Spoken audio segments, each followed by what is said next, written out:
people are going to look around. And they're going to look at the United States, and they're going to say, you guys have always been the leaders. You've always sold yourselves as the leaders in the city on a hill. What the hell happened? For decades now, there's been a deliberate and successful effort to confuse the American public about the reality of climate change. Which brings us to Inside Climate News series, Exxon, The Road Not Taken. Inside Climate News did an 8-month investigation and produced a 9-part series that was a finalist for a Pulitzer Prize, all on the question of ExxonMobil's knowledge of basic climate science. The Exxon project was probably the most satisfying in my journalistic career. Promoting and funding climate science denial, despite its internal awareness of the reality of climate change during your tenure with the company, true or false? Senator, since I'm no longer with ExxonMobil, I'm in no position to speak on their behalf. The question would have to be put to them. We're going to have a very difficult moment explaining why it was that we allowed our vaunted American democracy to sell itself to the fossil fuel industry and fail to act for 30 years. All right, you are the founder and publisher of something called Inside Climate News, and That's three right. of your reporters won the Pulitzer Prize this year for the Dilbit disaster inside the biggest oil spill you've never heard of. Why are you covering environmental stories? Because a lot of news organizations are closing their environmental desk. New York Times closed their environmental desk last year. That's all the news that's fit to print. While we weren't watching, something else happened. Environmental journalism was hollowed out in many parts of the country. In a digital world where advertisers are more interested in eyeballs than they are in the content, some of the easiest stories to walk away from are those involving the environment because it is complicated and they're not getting the resources they need. You're going to have locked it in by then. These are on the high end.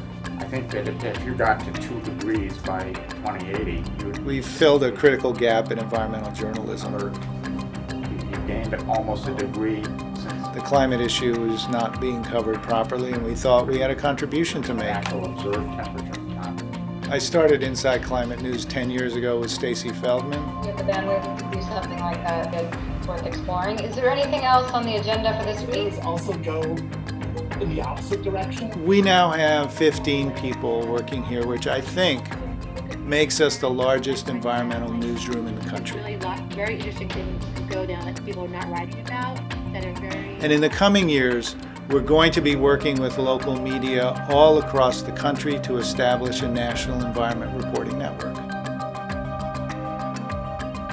Hi Stacey, this is Sabrina Shankman from Inside Climate News. One of the things that excited me when I came to Inside Climate News was that I was going to be working with so many incredible women. And that's really, really rare and feels very empowering, I think. How has climate change affected this area? One of the biggest things that you're seeing here is longer summers, what we're in right now. This is an area that the sea ice typically thawed during the summer, but we are given the freedom to really indulge in the act of reporting. Nothing is different than when I was at the New York Times or anywhere else, except I have time, and that's a real luxury at the rest of mainstream media now. We have a great team, and they work with integrity and dedication and fairness. I became a journalist because I believe in this republic, right? My family were immigrants. We came from an authoritarian regime. We came to this country because my father didn't want to be in a country where people were told what to think. I use ICN's work to identify new issues, learn about what investigative reporting has revealed, and then to be able to put that either into questioning of witnesses or conversations with colleagues. It is useful in virtually every way that I operate as a senator. Inside Climate News is a nonprofit news organization, part of a larger trend that is changing the face of modern American journalism. Absolutely true to its mission of being nonpartisan. In its first decade, one could easily say in every year it punched above its weight and was a role model for others.